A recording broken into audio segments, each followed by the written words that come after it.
Ẹ kú dédé àsìkò yìí gbogbo ẹ̀yin olólùfẹ́ Gist Entertainment TV. Nínú fídíò yìí a ṣe àgbéyẹ̀wò interview tí wọ́n ṣe fún Taye Currency nílùú Ìbàdàn, ìyẹn ní Lágelú FM lẹ́nu lọ́ọ́lọ́ yìí ní kòpẹ́kòpẹ́ nípa rògbòdìyàn tó ṣẹlẹ̀ láàrin òun àti Alhaji Wasiu Alabi Pasuma àti Saheed Osupa. Yorùbá bọ̀ wọ́n ní tíjà bá ti parí kí gbogbo ẹjọ́ wẹ́wẹ́ kó rodò kó lọ mú mi ni. Ó wá ṣe mí ní ààhin bí wọ́n ti ń kó ọ̀rọ̀ sẹ́nu Taye Currency bíi gúgúrú olóyin tí Taye Currency náà wá ń rún gbùrùgbùrù lẹ́nu. Ohun bèrè tó jẹ́ pírẹsẹ́ńtà lórí rédíò yìí ó ń gbìyànjú láti kó ọ̀rọ̀ sí Taye Currency lẹ́nu ni bíi gúgúrú tóun náà wá ń rún. Mo wá fẹ́ kẹ́ ẹ farabalẹ̀ dáadáa kẹ́ ẹ wo fídíò yìí láti bẹ̀rẹ̀ títí tó fi dé parí. Ẹ gbọ́ ohun tí Taye Currency tó tún sọ nípa Wasiu Alabi Pasuma àti Saheed Osupa ẹ gbọ́ ohun tó tún sọ nípa àwọn méjèèjì. Tó bá wá jẹ́ ìgbà àkọ́kọ́ léyìí àbí àkọ́kọ́ ìgbà tẹ́yìn náà ń darapọ̀ mọ́ wa lórí ìkànnì Gist Entertainment TV, ẹ dákun ẹ máa click lórí subscribe button, kẹ́ ẹ like ẹ, kẹ́ ẹ share, kẹ́ ẹ wá drop comment yín kí lẹ́yìn náà rí sọ sí ní tí Taye Currency sọ àti bó ti sọ nínú fídíò yìí. Ẹ drop comment yín sí abẹ́ comment section fídíò yìí. Ṣé bí tákìlọ́ bá ti lọ èèyàn máa ń fi àkìlọ̀ fákìlọ̀ ni. Kí lè ròyìn kí lè opinion yín nípa tí Taye Currency sọ. Ẹ drop ẹ sínú comment section fídíò yìí. Ọ̀rọ̀ ọlọ́rọ̀ kì í sábà dùn lẹ́nu tèmi, ẹ fi ti ara yín gbọ́. Ó yá ẹ já jọ. Ẹ jẹ́ ká kúrò ńbẹ̀. Bàbá ẹnìkan bẹ̀ ṣé òfújì ànábì lọ́mọ́lé nọ́mbà 1 ẹ dákun bó ló ṣe jẹ́ sí i. It's my brother. Ọ̀gá mi lè tún ní. Ta ni? Pasuma. Brother mi ni ọ̀gá mi. So àwọn èèyàn sì mí gbọ́ lórí ọ̀rọ̀ mi ò fẹ́ lọ pàtì yẹn. Tọ́ máa ní ẹ kàn ṣàpèjúwe Paso ní gbólóhùn kan. Paso ṣe rí mo sọ àwọn ọ̀rọ̀ kan tá a bá padà sí ọ̀rọ̀ yẹn nǹkan mi yóò tún dìde. So better kẹ́ẹ̀jẹ́ ká fi bí ọ̀rọ̀ Saheed Osupa ó ní olúfimọ́. Torí tá a bá sọ ẹlòmíì tí ò mọ fújì tí ò mọ kankan a tó sọ̀rọ̀ nǹkan mi àti owó dìde tí máa ń ṣàpèjúwe Paso nìsín ẹlòmíì ò sì mí gbọ́. Kò ní bẹ́ẹ̀ ṣe finú ṣe kò ní rí bẹ́ẹ̀. Kò ní ẹlòmíì Paso máa rí ọmọ kan tí mo sọ. So ó àjọ ẹni tẹ́ ẹjọ́ wà láti 1993 náà. Ìmùlẹ̀ nù tẹ́ ẹjọ́ papọ̀. Kíkọ́ tá a pé mi ní sọ̀rọ̀ sọ lójú Pasuma. Ìgbà àwọn tí ń gbọ́ àwọn ó gbọ́. Ṣùgbọ́n àwọn míì gbé ọ̀rọ̀ yẹn lọ kọlu ara wọn. Ṣé àwọn tó bá lè ti gbọ́rọ̀ kọlu ara wọn míì tẹ́lẹ̀ mi bá sá sẹ́yìn ó lè affect style. So tó mọ̀ wípé ẹ má jẹ́ ká sọ̀rọ̀ lọ́bẹ̀. Ká mọ̀ lọ́bẹ̀. Ó ní làákàyè ní tó níwọ̀n ti tèmi. Lọ́dọ̀ lọ sọ wípé làákàyè dàbí omi òkun ni. Ó wá ní ẹyẹ kan wọ bẹ̀ ó sì mú mi báyìí. Ó ní inú omi tẹ́yẹ mu ó ní làákàyè tí gbogbo Nàìjíríà ní tí gbogbo ayé yìí ìyókù òun òun. So gẹ́gẹ́ bá a ṣe gbọ́ so tí bá ní mo ní làákàyè ẹni tó bá ń gbọ́rọ̀ tó bá mọ̀ ọ̀rọ̀ gbọ́ tó mọ ojú ẹlòmíì mọ̀ ọ̀rọ̀ gbọ́ kò mọ ojú wo body language wa ojú tó yàn fi ń sọ̀rọ̀ wa dìwé tẹ́sẹ̀ sọ̀rọ̀ gan wa mẹ́tẹ̀ẹ̀ta ni o gbọ́dọ̀ mọ̀.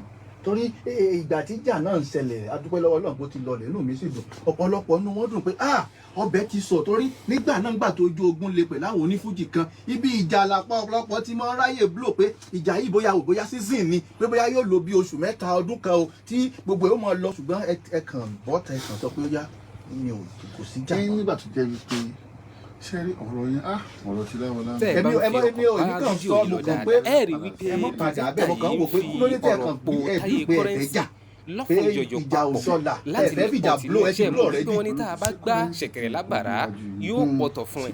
Ohun tí ń gbìyànjú láti ṣe fún Taye Currency nìyẹn. Ṣé ìṣe pé ó tún fẹ́ gbìyànjú láti dá ọ̀wọ̀ mi sílẹ̀ nítorí pé tó o bá fi ọ̀rọ̀ po Taye Currency lọ́fún ìjọ̀jọ̀ papọ̀ táwọn lọ gbé àbí tẹ̀lé lọ gbé Taye Currency tó tún lọ sọ tí ò yẹ kó sọ. Ṣẹ́yìn ò rí wípé yóò tún dá ọ̀wọ̀ àbí lọ́gbọ̀lọ́gbọ̀ míì sílẹ̀ àbí irú pírẹsẹ́ńtà wo gan-an lọ̀gbẹ́ni yìí jẹ́ bí gbogbo ènìyàn ti ń dunnú wípé rògbòdìyàn tó wà láàrin Taye Currency àti Alhaji Wasiu Alabi Pasuma pàápàá nílé fújì ó ti rodò lọ mú mi ìwọ tún wá ń fi ọ̀rọ̀ ó tún ń fi pò ó lọ́fun yọ̀yọ̀ papọ̀ wípé kó lè pọ̀tọ̀ fún ẹ̀ sílẹ̀ ẹ wo ó yá ẹ máa bá mi ká lọ. pé ìyá òun 52 tó dẹ̀ náwó tó nára wọ́n ti ṣòkú 60 tí wọ́n náwó tó jẹ́ pé gbogbo nílùú yìí náà ni ìbílẹ̀ ni wá ààrẹ ni tó ṣòkú òkú ìyá rẹ̀ tó ti di ọmọ tí ìyá ẹ̀ jẹ́ 49. bàbá honorable grandpa alára ní gbára níyì ẹ gbàgbé grandpa ni bàbá honorable bàbá ẹ ń fẹ́ jẹ́ kẹ́ ṣàpèjúwe èèyàn méjì kan fún mi bàbá K1 the ultimate báwo lẹ ṣe lè ṣàpèjúwe wọn Olúfimọ Àyìnlá Òṣùpá Saheed Papa ẹ ṣàpèjúwe wọn bóun náà ṣe jẹ́ sí yín méjì nǹkan tí mo kàn fẹ́ múnú. Olúfimọ Saheed Osupa is my brother Ìbàdàn àwa àbànà ìdí náírà wa ìmọ̀ ṣe ń tó gbéra kàṣí pé nǹkan kan náà ni wa náà kú jù mí lọ èjì Òṣùpá jù mí lọ èjì so kí ni mo fẹ́ sọ pé kò jù mí lọ. ṣùgbọ́n àjọṣepọ̀ ń bẹ láàrin yín. kí lè àfi sí kí ló fẹ́ ṣẹlẹ̀ ń ṣe ìyàwó ọmọ mi yẹn pé Òṣùpá wa mo ṣe sílé ṣé bí ẹgbẹ́ yẹn sọ lórí stage náà pé Táyé ò pè mí síbí o ṣùgbọ́n òun láìkí oríire ẹni tí mo respect ni èrò sí nǹkan kan ní àárín òun ni ó máa lọ báyìí ni ẹlòmíì ò mọ Òṣùpá lè kọrin ní ìsìnkà ní currency ló ń bá wí nítorí wípé ó sì lè má jẹ currency ó lè jẹ ọ̀rọ̀ máa ń jọra wọn òwe máa ń jọra mo ti pòwe mí ibi tó pẹ́ ẹlòmíì ló ń bá wí so ẹlòmíì tó bá Òṣùpá kí ló ti bá fẹ́ kọrin bú mi fún kí mo fẹ́ ẹni tí mo wá jẹ dáadáa rí l'Òṣùpá yà ó dẹ̀ máa jọ. tẹ wá já Òṣùpá dáadáa ẹ fẹ́ jó. mo respect brother yẹn he's a very mature person like Pasuma but ẹni tó bá kàn ti nínú fùfù nímọ̀ yìí pé he's a mature ó ti change nígbà yẹn gan tí àbàwọ̀tí ẹ̀ tí ì dé bá. ṣé ń fọkàn bá fídíò yìí lọ dáadáa ṣá Táyé Currency lòun ti fìgbà kan wájà Saheed Osupa dáadáa rí ṣùgbọ́n akóredé ọba orin kò má rí tòun ro abẹ́ ẹ̀ wá rí pé ẹni tí ò tó ní náà ti ń lé ọ́n dènà dé ni àjẹkùn ìyà ni ó jẹ́ ẹ tún gbọ́ síwájú sí i. because I know that you are loyal to your boss that's why mo máa ń fi ẹ sọ fáwọn tó ń tẹ̀lé mi pé ẹ rí ìyẹn láti bí 30 years ó dẹ̀ dúró ti dì máa yìí mo pàbí mo yàbí dúró mo ní Òṣùpá ó lè jẹ́ gbọ́n mi ò tẹ̀lé ẹ o Òṣùpá jọ wà lórí stage báyìí wọ́n ní brother mi ní Òṣùpá o ṣùgbọ́n Pasuma ni mo tẹ̀lé o ó ní mẹ́tọ̀ tèmi ká jọ wà o ṣé nígbà tó bá dìgbà kí wọ́n á ní mo padà lẹ́yìn Pasuma mo sọ lójú Òṣùpá kí sí pé mo sọ lẹ́yìn a tún sọ lórí fóònù. bó ti ẹ̀ rí kíní tẹ̀ ẹ̀sẹ̀ sí orin yín ẹ̀yin ẹ lọ́ mọ́ wo orin ẹ lọ́ mọ́ gbọ́ ẹ̀yàkẹ́ lọ́ mọ́ download ẹ̀ ni wọ́n pé tẹ̀ ẹ̀sẹ̀ ṣe track 5 ẹ sì fi kí ìyá Pasuma mo gbọ́ dáadáa láti bẹ̀rẹ̀ dópin ẹ ti ẹ̀ dúró náà jẹ́ ń lò kán bẹ́ẹ̀ jẹ́ ń lò kán nú orin yín. ìyá Pasuma dúró jọ sọ̀rọ̀. ìyá Pasuma ìyá dáadáa ni ìyá yẹn wà nínú ẹni tí ò jẹ́ kémi àti Pasuma jà láti bí 20-something years. tí mo bá rí nǹkan kan tó bá fi mú láti kú ọkọ mi èmi lọkọ ìyá yẹn ọkọ mi díẹ̀ ìyá yẹn máa kì mí ìyá àwọn tó bá ń wò mí ti máa mọ ọkọ tó mọ sọ ìyá yẹn máa ṣe kí ni no very very abiam ẹ jẹ́ n play fún mi bàbá ìta ìjẹ́. so kèsì torí ẹnì kankan mo ṣe kí mọ̀mọ́ yẹn pé ìyá yẹn ẹ kì í gbọ́dọ̀ kí ìyá yẹn ìyá mi ni ìyá dáadáa ni ìyá ó ti máa yé aláyé pé nǹkan lọ so mo fọ̀rọ̀ rírà mi wo ni kọ́lọ́ jẹ́ mi màmá mi ìyá yẹn ó ní part tó kó nígbèsè ayé yín tó gbé kó nígbèsè ayé Pasuma. ẹ ṣeun bọ̀ lórí ìjáde sà. ti lọ bí ọ̀sẹ̀ méjì báyìí. bí ọ̀sẹ̀ bíi méjì. ìgbà tá à ń sọ̀rọ̀ ní abẹ́ aṣọ ẹ̀ ń sọ̀rọ̀ nípa orin pé torí àwọn èèyàn ti fẹ́ jọ wá lẹ́nu pa pé orin yìí o ibo làwọn ó ti rí o ibo ni wọ́n ti ṣe o àti sọ fún wọn pé wọ́n ní wọ́n pe ni orin yìí báyìí Alhaji.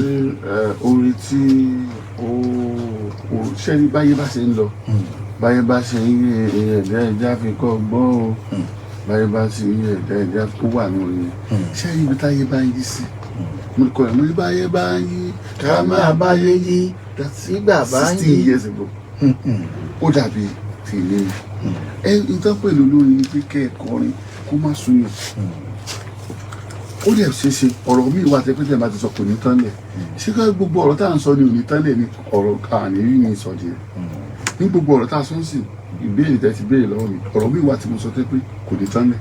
ẹ̀yin èèyàn ẹ̀yin blogger tẹ́ ẹ bá kọ́ọ̀tì ẹ yọ láti ìbẹ̀rẹ̀ ẹ mọ̀ kọ́ọ̀tì àárín torí àárín náà máa ń kọ́ọ̀tì. àwọn fẹ́ tajà tí wọ́n ní. kò káyé gan. náà kẹtẹ bẹ̀rẹ̀ lọ bá kó kọ́ọ̀tì mi ò sọ àsọbàjẹ́ mi ì dẹ̀. fúlù tiẹ̀ ń bẹ fúlù rẹ̀ ń bẹ. fúlù ẹ̀ wá. nípa orin yìí wọ́n ní wọ́n pé àwọn tán bá gbọ́ orin yìí àwọn tí ń gbọ́ káàkiri àwọn tán bá wà lórí Facebook ni àwọn tí ń bẹ lórí Instagram ni ẹ dákun báwo ni wọn ó ṣe ẹ sọ pé challenge kan bẹ. just track wọ́n ní wọ́n pè é just bí 6 verse kó tó di pé mo kì í yàn ẹni tó bá ti kọ́ tí ẹni ò ṣèkì owó tí ò respect ló máa gbà. ṣe é ti gbọ́ báwọn bàbá ọ̀nàrẹ́bù ní. tó kọ̀ lọ ṣe fídíò tó kọ̀ kọ́ tẹ́lẹ̀ bá ṣèkì máa mọ̀ o. wọ́n ló ń bú mi lẹ́yìn mi tó tún fẹjọ́ mi sùn. ẹni tó yìn mí lójú mi tó tún ṣàdúrà fún mi. ìyẹn ò kọ́ mi ṣe bẹ́yìn mi mo ti dán yẹn wò mo ní ibi eré mi ò ráyè gbogbo wọn ni wọ́n pè yín o ibi tí mo ti sọ̀rọ̀ ẹ̀yìn wà ibi tí wọ́n ní wọ́n pè wà. so kó bá ṣe mistake tó bá ti ṣe mistake kó má wọlé kó kàn táàgì yín kó táàgì mi kó lè pè láwọlá. ṣe é ti gbọ́ báwọn tẹ́ ẹ bá ti ṣe wọ́n ní wọ́n pé challenge wọ́n ní wọ́n pé challenge ni òṣèlú ti gbọ́ báwọn tẹ́ ẹ bá ti kọ́ first ẹ kàn kọ́ dáadáa bí wọ́n ti kọ́ ẹ táàgì bàbá ọ̀nàrẹ́bù ẹ táàgì wọn lórí TikTok wọn lórí Facebook wọn lórí Instagram kí ni TikTok wọn Taye Currency Official òun ni lórí TikTok lórí Facebook ńkọ́ Taye Currency lórí Instagram Taye Official Taye Currency ẹ kàn kọ́ ẹjá ẹ̀yin èèyàn mo trust yín ẹ táàgì wọn á mọ̀ mú ẹyọ kọ̀ọ̀kan láàmọ̀ mú lọ́sọ̀ọ̀sẹ̀ èyí tẹ́ bá ti gùdù dáadáa pọ̀ pàtó lórí TikTok ẹ lọ ẹ táàgì ẹ̀ kò sí bẹ́ẹ̀ yẹ táàgì tẹ́yìn fọ́lò rẹ̀ ẹ fọ́lò rẹ̀ á ti fọ́lò rẹ̀ ẹ táàgì ẹ̀. ẹ wo ìyá àbèjì tó bí méjì tán tí ń tún gbin kàn ó dájú pé nǹkan ṣì ń bẹ nú ẹ̀ ni tẹ́lẹ̀ yìí bá ń jẹ́ ìgbà àkọ́kọ́ tẹ̀ ń darapọ̀ mórí ìkànnì yìí Gist Entertainment náà ni ẹ máa bá mi click lórí subscribe button kẹ́ ẹ like kẹ́ ẹ share kó dé lókodóko dáadáa kẹ́ ẹ dẹ̀ rí dájú pé ẹ drop comment yín sínú comment section fídíò yìí kí n gbọ́ opinion yín àbéròǹgbà tiyín lórí fídíò tẹ́ ẹ ṣẹ̀ṣẹ̀ wò tán yìí lórí ní Taye Currency tó sọ nípa Saheed Osupa àti Alhaji Wasiu Alabi Pasuma kí lẹ́yìn náà rí sí. ẹlòmíì ti dé lórí ilé ìsìnkú pé láyé ìgbà tó ń ṣe lọ́tírì wọ́n bẹ̀ títí kò lọ sí.